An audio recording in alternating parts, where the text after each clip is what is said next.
Sir, संविधान के 75 वर्षों की बात करें तो उसके लिए सबसे पहले जानना यह जरूरी है कि संविधान है क्या। क्या संविधान एक किताब का नाम है? क्या संविधान पूजा जाने वाला एक ग्रंथ है? संविधान का, या क्या संविधान हाथी पर रखकर, संविधान का जो अपन संधि विच्छेद करें तो संविधान होता है जी, सबके लिए एक संविधान। बिल्कुल जी, आपने सही बात बोलिए। पर क्या संविधान हाथी पर रखकर झांकी निकालने वाला एक शास्त्र है? सच्चाई ये है कि कोई कुंठित या दुर्भावनाग्रस्त व्यक्ति ही संविधान को ग्रंथ या शास्त्र बनाकर हाथी की सवारी निकालकर जनता को भ्रमित करने की कोशिश कर सकता है। तो चेयरमैन सर, संविधान है क्या? जैसा बाबा साहब अंबेडकर ने संविधान के बारे कहा था, संविधान तो समानता है, जैसा आपने भी कहा, यानी सबके लिए बराबरी का अधिकार है। संविधान तो आजादी है, यानी बोलने, सोचने, देखने, पहनने, खाने पीने, धर्म मानने, विरोध करने, असहमत होने, विचार व्यक्त करने की आजादी। संविधान तो न्याय है, यानी छोटे बड़े, ऊंचे नीचे, अमीर और गरीब के भेदभाव से ऊपर उठकर सबके लिए बराबरी का दर्जा।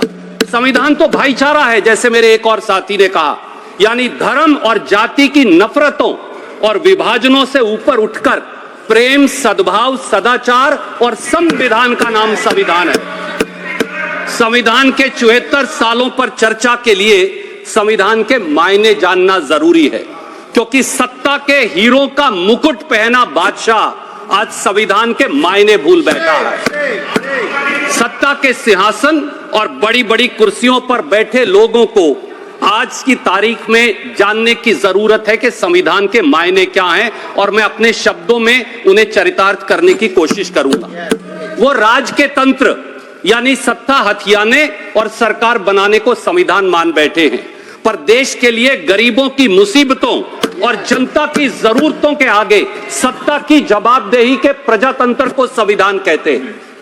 वो चंद अमीरजादों और दोस्त धन्ना सेठों की दौलत लाखों गुना बढ़ाने को संविधान मान बैठे हैं, पर देश के लिए गरीबी हटाना, न्याय करवाना और सबको बराबरी का दर्जा दिलवाना संविधान है। कृपया सुने। टीवी पर सुर्खियां बनाने वाली, जोर जोर से बोलती आवाजों को संविधान मान बैठे हैं, पर देश के लिए टीवी के प्रायोजित शोर की बजाय वीणा की टंकार सी बजने वाली आम आदमी की आत्मा की आवाज संविधान है। वो ईडी, सीबीआई, इनकम टैक्स के डंडा तंत्र से विरोधियों को झुकाने और सरकारों को गिराने को संविधान मान बैठे हैं, पर देश के लिए चेयरमैन सर, नैतिकता, बहुमत और ईमानदारी की कसौटी पर सत्ता और शासन का खरा उतरना ही संविधान है। वो सरकारी खर्चों पर दुनिया घूमने, इश्तहार छपवाने, कपड़े बदलने और दूसरों को नीचा दिखाकर कहे लगाने के अधिकार को संविधान मान बैठे हैं, पर देश के लिए सर, जूती गांठने वाले गरीब, बोझा ढोने वाले कुली, मोटर रिपेयर वाले मिस्त्री, ट्रक चलाने वाले ड्राइवर, अनाज पैदा करने वाले किसान की आवाज को बुलंद करना ही संविधान है। वो साधु का छद्म वेश धारण कर अहंकारी ताकत के नशे में मर्यादाओं की लक्ष्मण रेखा को कुचल देने को संविधान मान बैठे हैं। पर सर, देश के लिए तो पक्षी राज जटायु की तरह न्याय व कर्तव्य के बोध के लिए कुर्बानी देना ही संविधान है। आजकल संविधान के नाम पर बड़े बड़े लोगों द्वारा भारतीय राष्ट्रीय कांग्रेस को गाली देना और लांछन लगाना फैशनेबल हो गया है। काश ये सब लोग कांग्रेस को पानी पी पी कर कोसने की बजाय बाबा साहब अंबेडकर द्वारा 25 नवंबर 1949 के भाषण को पढ़ लेते तो उन्हें संविधान की अडॉप्शन से ठीक एक दिन पहले दिया था। प्रधानमंत्री जी ने भी उसकी चर्चा की थी। और सर, बाबा साहब अंबेडकर ने, मैं बहुत लंबी तकरीर नहीं करूंगा, बाबा साहब अंबेडकर ने 25 नवंबर 1949 के संविधान सभा के संबोधन में 3 चिंताओं की चर्चा की। मुझे लगता है कि वो चिंताएं आज के शोर मचाते शासकों और सरकारों पर लागू होती हैं। पहली चिंता, अंबेडकर जी की पहली चिंता, धर्म से ऊपर देश रखेंगे या धर्म को देश से ऊपर। And I quote sir, Ambedkar ji ने कहा कि कोट, यह चिंता इस तथ्य के एहसास से और भी बढ़ जाती है कि जाति और धर्म के रूप में हमारे पुराने शत्रुओं के अलावा हमारे पास कई राजनीतिक दल होंगे जिनके राजनीतिक धर्म अलग अलग और विरोधी होंगे। क्या भारतीय देश को अपने धर्म से ऊपर रखेंगे या धर्म को देश से ऊपर रखेंगे? लेकिन इतना तो तय है कि अगर दल धर्म को देश से ऊपर रखेंगे तो हमारी स्वतंत्रता दूसरी बार खतरे में पड़ जाएगी और शायद हमेशा के लिए हो जाएगी। अनकोट। सुरजेवाला जी जी, एक मिनट कृपया प्लीज। सर पॉज कर दीजिए, मेरा समय आपका समय है वो, लेकिन अपने पुराने भवन में जी स्पीकर साहब के और उनके दोनों के आसन के पीछे लिखा हुआ है धर्म चक्र प्रवर्तनाएं। सर मैं तो, वो आपके समय पर लिखा गया जी सर, मैं तो बाबा साहब की स्पीच लेकर आया हूं, आप कहें मैं फ्लोर पे रख देता हूं, ऑथेंटिकेट कर रहा हूं। स्पीच चालू रखें जी। सर आज देश में क्या हो रहा है? क्या आज संविधान और देश को दरकिनार कर केवल सत्ता के लिए सांप्रदायिक झगड़ों और नफरत की आग में नहीं झोंक दिया जा रहा? सत्ता की शहतीरों पर बैठे मुखिया जब शमशान बनाम कब्रिस्तान की बात करें, जब मटन मंगलसूत्र और मुजरे की बात करें, उसे अपना चेहरा बनाएं, जब लोगों को कपड़ों और टोपी से पहचाने, जब बच्चों की संख्या की गिनती से देश की नीतियां चलवाएं, जब दीपावली, रमजान और क्रिसमस का टकराव करवाएं, तो फिर बताइए क्या बाबा साहब की चेतावनी से सीख लेने की जरूरत नहीं है? अंबेडकर जी की दूसरी चिंता थी सर, राजनीति में भक्ति या नायक पूजा निश्चित रूप से पतन और तानाशाही का मार्ग है। और 25 नवंबर 1949 को मुझे मालूम है कि वो शोर से सत्य को पराजित करने की कोशिश करेंगे, पर इसमें कामयाब नहीं होने वाले।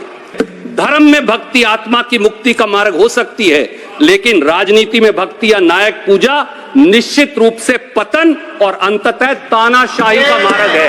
अनकोट। सर पिछले 10 साल में हमने देखा कि एक व्यक्ति की पूजा और अंधभक्ति से किस प्रकार संस्थाएं मरती रही, मर्यादाएं गिरती रही और एक छत्रवाद और तानाशाही बढ़ती रही। इसके कुछ उदाहरण मैं देना चाहूंगा। एक व्यक्ति ने कहा किसान को लागत पर 50% मुनाफा मिलेगा, 2022 तक किसानों की आय दुगनी हो जाएगी। नतीजा क्या हुआ? उल्टा सरकार बनते ही उचित मुआवजा कानून को खत्म करने की कोशिश की, फिर किसान विरोधी काले कानून लाए, 700 किसानों की शहादत हुई और आज भी किसान दिल्ली आने के लिए सिसक रहा है। एक व्यक्ति, सर 2 मिनट्स, एक व्यक्ति ने कहा कि नोटबंदी लाऊंगा, काला धन, नकली नोट और उग्रवाद 50 दिन में खत्म करवाऊंगा। काला धन तो खत्म हुआ नहीं, नकली नोट तो खत्म हुए नहीं, उग्रवाद नक्सलवाद तो खत्म हुआ नहीं, अर्थव्यवस्था खत्म हो गई। एक व्यक्ति ने कहा कोरोना में बगैर सोचे समझे लॉकडाउन लगाया, कहा ताली बजाओ, मोबाइल की लाइट जलाओ, कोरोना जादू से खत्म। कोरोना तो खत्म हुआ नहीं, गंगा मैया लाशों से हट गई, लाखों लोग हजारों किलोमीटर पैदल चलकर गए और लाखों रोजगार खत्म हो गए। एक व्यक्ति ने कहा, सर मैं बस खत्म कर रहा हूं, एक व्यक्ति ने कहा कि रात को 12 बजे संसद में घंटी बजाओ, जीएसटी लाओ, अर्थव्यवस्था आगे लेकर जाओ। जीएसटी आम व्यवसाय के लिए गब्बर सिंह टैक्स बन गई, सरकारी वसूली। मेरा नाम है घनश्याम जीएसटी। सर एक तीसरी चिंता की मैं 1 सेकंड में चर्चा करूंगा। अंबेडकर जी की तीसरी चिंता थी आर्थिक और सामाजिक असमानता राजनीतिक लोकतंत्र के लिए खतरा। सर 1 मिनट, 25 नवंबर को अंबेडकर जी ने कहा हमें इस तथ्य को स्वीकार करके, कोट सर, हमें इस तथ्य को स्वीकार करके शुरुआत करनी चाहिए कि भारतीय समाज में 2 चीजों का पूर्ण अभाव है। इसमें से एक है समानता। सामाजिक धरातल पर भारत में एक ऐसा समाज है जो क्रमिक असमानता के सिद्धांत पर आधारित है। आर्थिक धरातल पर हमारे पास ऐसा समाज है जिसमें कुछ लोगों के पास अपार संपत्ति है जबकि कई लोग गरीबी में रहते हैं। हम कब तक इसे नकारते रहेंगे? ये राजनीतिक लोकतंत्र को खतरे में डाल देगा। अनकोट। सर बस मैं मेरी बात समाप्त कर रहा हूं। आज 140 करोड़ के देश में मैं आपके संज्ञान में लाता हूं, 1% लोगों के पास देश की 40% संपत्ति है। हम एक बार फिर अंग्रेजों की आर्थिक असमानता में पहुंच गए हैं। किसान तो 27 रुपया प्रतिदिन कमाता है, इनके उद्योगपति मित्र 1600 करोड़ प्रतिदिन कमाते हैं और हजारों करोड़ का घोटाला करते हैं। संविधान को सशक्त बनाना है तो संविधान को सशक्त बनाने के लिए बाबा साहब की इन तीनों चिंताओं पर जरूर गौर करनी पड़ेगी, तभी संविधान सशक्त हो पाएगा। क्योंकि लोग भी कह रहे हैं